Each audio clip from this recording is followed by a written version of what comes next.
Ser Podcast. Las 8 de hoy por hoy en Ser Podcast. Hola, muy buenos días. Ayer conocimos la sentencia que condena al fiscal general del Estado por un delito de revelación de secretos. Una sentencia emitida en tiempo exprés, un 20N, día de la conmemoración del 50 aniversario de la muerte de un dictador. Es una sentencia tan histórica, nunca antes se había condenado a un fiscal general del Estado, como sorprendente. Se le condena sin que en el juicio se haya evidenciado ninguna prueba que sustente que fue el fiscal quien filtró el famoso correo. Así que habrá que esperar a conocer el contenido para intentar entender lo que ha pasado. Porque ahora mismo la sensación es que ha triunfado la mentira. Hubo quien mintió en relación con el caso de los delitos fiscales reconocidos por la pareja de Isabel Díaz Ayuso y hubo quien intentó desmontar la mentira contando la verdad. Y ha ganado la mentira, reconocida en sede judicial ante los magistrados. Dijo Miguel Ángel Rodríguez, jefe de gabinete de la presidenta madrileña, que él puede mentir porque no es notario, solo un periodista que hace labores políticas. Y tan convincente debió ser en su argumento que los señores magistrados que han condenado al fiscal debieron concluir que eso es lo que los periodistas hacemos a diario: mentir. Habrá quien lo haga, pero no es el caso de ninguno de los compañeros que testificaron en el juicio, porque ellos sí hicieron bien su trabajo: investigar, hasta conseguir desmontar una mentira que Miguel Ángel Rodríguez coló donde él ya sabía que iba a colar. Es descorazonador para el oficio que aquellos que hacen bien su trabajo, respetando los principios de esta profesión y luchando por el derecho democrático de los ciudadanos a ser informados con veracidad, no encuentren en la justicia el acompañamiento indispensable en un Estado de Derecho. Leía el otro día a alguien que dignifica esta profesión como pocos, leía a Soledad Gallego Díaz, que escribía que el proceso contra el fiscal general del Estado era también un proceso contra el ejercicio de la profesión.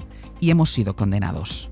Veremos cómo se argumenta en la sentencia el menosprecio a la verdad de los periodistas que declararon que no fue el fiscal quien les filtró el correo. Ya lo habían hecho en fase de instrucción y el juez les ignoró. Pero el daño ya está hecho. Tendremos que dejarnos la piel para defendernos de los que han normalizado la mentira con ayuda de algunas instituciones políticas y de un sector de la judicatura. ¿Quién mintió? Y fue el origen de todo este caso, está celebrando hoy la sentencia. Se legitima una forma de hacer política y de hacer periodismo que socava los principios más básicos de la democracia. Àngels Barceló. Ser Podcast. Fue Miguel Ángel Rodríguez, como les decía, quien difundió el bulo que está en el origen de todo. Sastre, buenos días. Buenos días, Barceló. Él, que fue adelantando que el fiscal general iría pa'lante como en efecto ha ido, hizo creer que era la fiscalía la que estaba ofreciendo un pacto al novio de Isabel Díaz Ayuso cuando era, en verdad, al revés. Era el abogado del novio de Ayuso el que, como saben, reconoció por escrito dos delitos, el famoso correo. Rodríguez hizo creer que la fiscalía, sin embargo, estaba frenando este acuerdo por órdenes de arriba. Eso se lo inventó, según reconoció él en la instrucción y luego en el juicio. No tengo ninguna fuente. Es un mensaje sin apoyo en una fuente. Es que yo soy periodista o trabajo en política. No soy un notario que necesite una compulsa. Este es el origen. La SER desmontó ese bulo en hora 25 con una información de Miguel Ángel Campos, que declaró en el juicio, con obligación de decir verdad, que él vio el contenido de ese correo electrónico antes de que le llegase al fiscal general. Incluso negó que llegara a hablar con el fiscal general. Le voy a hacer la última pregunta. ¿Esa fuente a la que está usted haciendo referencia es el fiscal general del Estado? No. No hay más preguntas. En ese juicio, el periodista del diario.es José Precedo, que fue quien dio la exclusiva de la investigación contra el novio de Ayuso, negó también que el fiscal fuera su fuente. No amenazo a nadie, digo que está el dilema moral de que hay una persona a la que se le pide cárcel que yo sé que es inocente porque conozco la fuente, pero no puedo decir mi fuente. En un juicio que no tenía precedentes y con un fallo fugaz que no es unánime, el Supremo ignora los testimonios de los periodistas, que fue lo que pidió hacer el abogado del novio de Ayuso. Lo que él pidió a los magistrados es que desoyeran todo esto que acabamos de escuchar, que desoyeran a los periodistas por la obligación que tienen los reporteros de proteger a sus fuentes para que así trascienda la verdad. Pueden acogerse al derecho a no revelar sus fuentes ante las preguntas que se les formulen. Es decir, que con respecto a la selección de qué pregunta responder y qué no, pues se encuentran en una situación análoga a los investigados. Igual, lo que hace que tengamos que prestar cautelas en la valoración de lo que dicen. Cautelas especiales, igual que se adoptan con los investigados. No son las cautelas normales de un testigo. Bueno, así es como ayer 20N, el Supremo dio a conocer el fallo antes incluso de que esté redactada la sentencia. 5 votos a favor, 2 en contra. El alto tribunal inhabilita por 2 años a Álvaro García Ortiz y le condena por un delito de revelación de secretos. Tendrá que pagar una multa de 7.000 euros, las costas, y además indemnizar con 10.000 euros a la pareja de Isabel Díaz Ayuso. Pedro Jiménez, buenos días. ¿Qué tal? Buenos días. Ha sido, repetimos insistentemente, un juicio inédito, lo es también en su final. Sabemos el fallo, pero no la sentencia, en una deliberación que ha sido muy rápida. La incertidumbre ha durado una semana. El Supremo quería una decisión rápida porque había que zanjar cuanto antes la situación en la carrera fiscal con un jefe inmerso en un proceso penal. Es como tener patatas o carne podrida en casa. Tienes que sacarlo, nos llegó a decir alguna fuente. El cambio de ponente, que inicialmente era una magistrada del sector progresista, desencadenó el adelanto del fallo, algo que no es habitual, y menos en un caso de esta trascendencia. Ahora toca escribir la sentencia que condena por revelación de secretos al fiscal general a 2 años de inhabilitación para el cargo y a una multa de 7.200 euros. Además, obliga a Álvaro García Ortiz a indemnizar por daños morales a Alberto González Amador con 10.000 euros y a pagarle el abogado. 5 magistrados han votado a favor. El presidente de la Sala, Andrés Martínez Arrieta, que redactará la resolución final, Manuel Marchena, Carmen Lamela, Antonio del Moral y José Ramón Verdugo. 2 magistradas en contra, Susana Polo y Ana Ferrer. Y a partir de ahora, Pedro, ¿qué pasa? Pues el fiscal general puede recurrir al Constitucional, pero este recurso no paraliza nada. La condena a 2 años de inhabilitación para el cargo empezará a contar cuando el Supremo haga pública la sentencia íntegra con el voto particular. Álvaro García Ortiz tendrá que dejar el puesto si el Gobierno, que ya ha activado el proceso para hacerlo, no le ha relevado antes. A pesar de que el Supremo solo le inhabilita para el cargo de jefe de la Fiscalía, García Ortiz se enfrentará a un expediente de expulsión de la carrera fiscal. El estatuto prevé la pérdida de condición de fiscal si se comete delito doloso. Seguimos en el abierto, Pedro. Hasta ahora. El fallo del Supremo lo conocimos a las 2, estaba apenas empezando hora 14. A eso de las 4 compareció el ministro de Justicia y en paralelo se estrenaba en el Congreso el documental Anatomía de un instante. Pedro Sánchez estuvo en esa presentación. Se quedó a ver el episodio, el primer episodio que se proyectó, con gran carga simbólica en la Sala Constitucional de la Cámara. Y deslizó el presidente del Gobierno algunas frases en torno al aniversario de la muerte de Franco. La amenaza, por tanto, sigue ahí, pero también permanece, y es lo que me gustaría hoy reivindicar, nuestro firme deseo de neutralizar esa amenaza, de defender la soberanía popular y la democracia frente a aquellos que se creen con la prerrogativa de tutelarla o de amordazarla. Guillermo Lerma, buenos días. ¿Qué tal? Buenos días, Ángels. Mientras Pedro Sánchez estaba en la proyección de esa serie sobre el 23F, el ministro de Justicia trataba de que se entendiera entre líneas un malestar que en privado expresan altos cargos del Gobierno. Y que califican claramente el fallo de vergüenza absoluta, acusando al Supremo de haber dictado una resolución con tintes políticos, sin elementos jurídicos suficientes para probar la culpabilidad del fiscal. Nuestra gente está incendiada, decía ayer un miembro del Ejecutivo, para describir ese sentimiento de indignación que trasladan en privado en el PSOE y en la Moncloa. En público el mensaje, sin embargo, es de mayor contención. Sánchez no quiso referirse explícitamente a la condena ayer. Fue el ministro de Justicia el encargado de mostrar las discrepancias del Ejecutivo. El Gobierno tiene el deber legal de respetar el fallo, pero también el deber moral de decir públicamente que no lo compartimos. Eran las palabras de Félix Bolaños, que mientras mostraba esas discrepancias hacía también un llamamiento al respeto institucional.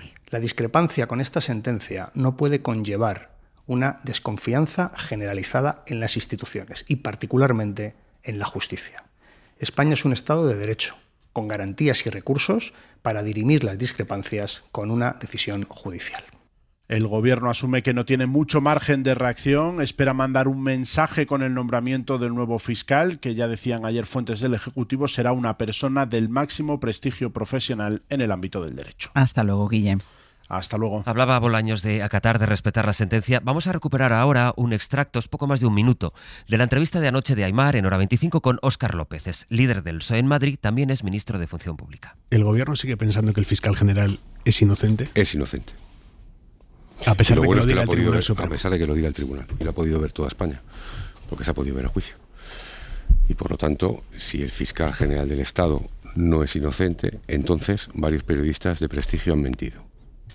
No es una broma lo que estamos discutiendo hoy. Si son capaces de condenar a alguien sin pruebas, ¿qué es lo siguiente?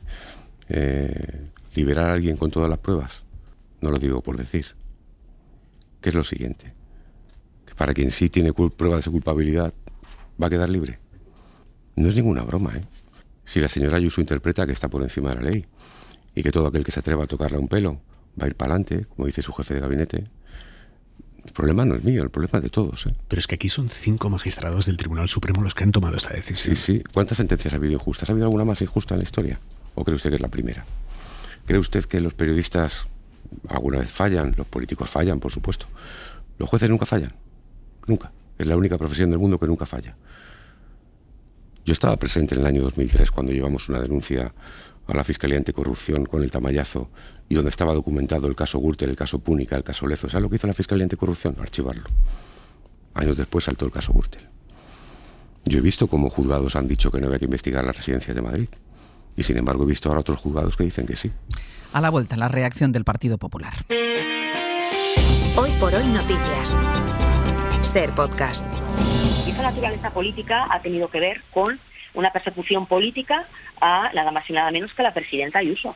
Solo falta que ella vaya a tener la culpa de que se le haya perseguido y que en esa persecución, además, lo que se haya hecho sea vulnerar y pisotear los derechos de un ciudadano particular. Reacciones del PP. Cuca Gamarra habla de persecución contra Isabel Díaz Ayuso, que comparece este mediodía. Quien compareció ayer fue Alberto Núñez Feijóo para pedir la dimisión de Pedro Sánchez. David Junquera, buenos días. Buenos días. Ha pedido Feijóo la dimisión de Sánchez por tantas cosas que esta vez no iba a ser menos. Tampoco habría otra salida que la dimisión del presidente del gobierno y la devolución a los españoles de la voz para decidir qué futuro político deseamos. Quieren en Génova dimisión, urnas, pero también disculpas. Un mínimo de decencia requeriría del señor Sánchez disculpas a la justicia y a la ciudadanía.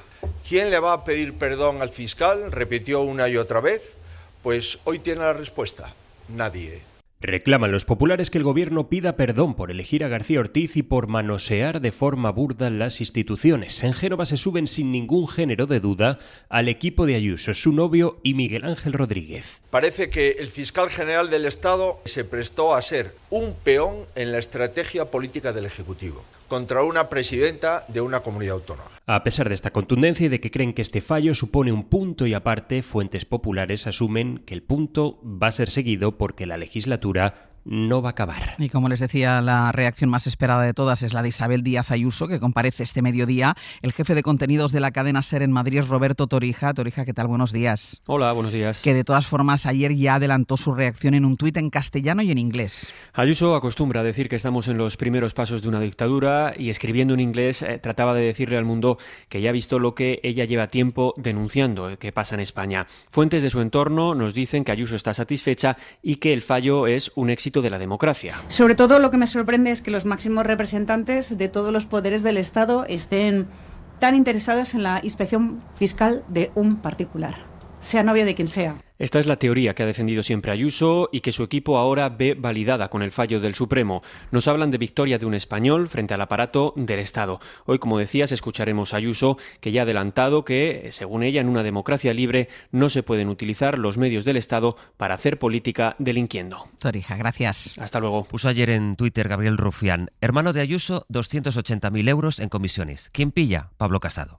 Novio de Ayuso, 350.000 euros en comisiones. ¿Quién pilla? El fiscal general del Estado. Y dice Rufián, el mensaje es claro, Ayuso no se toca. Escuchemos las reacciones anoche en Hora 25 también del ministro Ernesto Urtasun de Sumar y Yone Belarra de Podemos. Estamos ante puro golpismo judicial y ante los intentos por parte de la derecha política y mediática de tirar un gobierno legítimo porque no les gusta, simple y llanamente. Esta sentencia lo que pretende es golpear, solo puede entenderse como un intento de golpear a cualquiera que cuestione a la señora Ayuso. Hay una sentencia que tiene como intención golpear sin duda al gobierno. Hoy por hoy noticias.